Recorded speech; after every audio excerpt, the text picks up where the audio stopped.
ছাত্র জনতার গণ অভ্যুত্থানে শেখ হাসিনা পালিয়ে যাওয়ার পর ডক্টর মোহাম্মদ ইউনূসের নেতৃত্বে অন্তর্বর্তী সরকার দায়িত্ব নেয়। ইতোমধ্যে এই সরকারের ১০০ দিন পূর্ণ হয়েছে। এ উপলক্ষে জাতির উদ্দেশ্যে দেওয়া ভাষণে প্রধান উপদেষ্টা সংস্কার পরিকল্পনা নিয়ে বিস্তারিত বললেও নির্বাচনের দিনক্ষণ নিয়ে স্পষ্ট করে কিছু বলেননি। তিনি বলেছেন, তড়িঘড়ি নির্বাচনের চেয়ে টেকসই সংস্কারে গুরুত্ব দিচ্ছে অন্তর্বর্তী সরকার। রাজনৈতিক দলগুলোর ঐক্যমত্যে সংস্কারের বিষয়ে সিদ্ধান্ত হয়ে গেলে নির্বাচনের রোড ম্যাপ ঘোষণা করা হবে বলে জানিয়েছেন তিনি। তবে আল জাজিরায় দেওয়া আরেক সাক্ষাৎকারে প্রধান উপদেষ্টা বলেছিলেন, আমাদের উদ্দেশ্য যত দ্রুত সম্ভব শেষ করা। রাজনৈতিক দলগুলো যদি বলে সংস্কার ভুলে যাও, নির্বাচন দাও, আমরা সেটাই করব।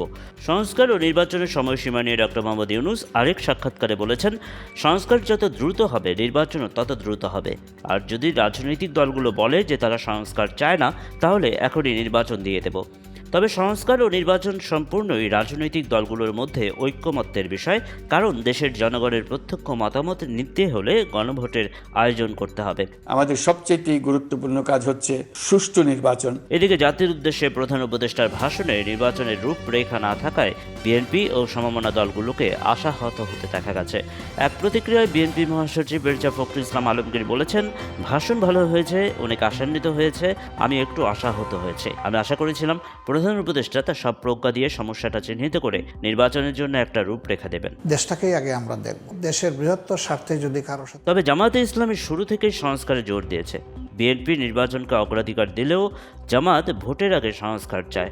গত মাসে প্রধান উপদেষ্টার সঙ্গে বৈঠকে জামাত নেতারা জানিয়েছিলেন সংস্কার ও নির্বাচনের রোড ম্যাপ চান।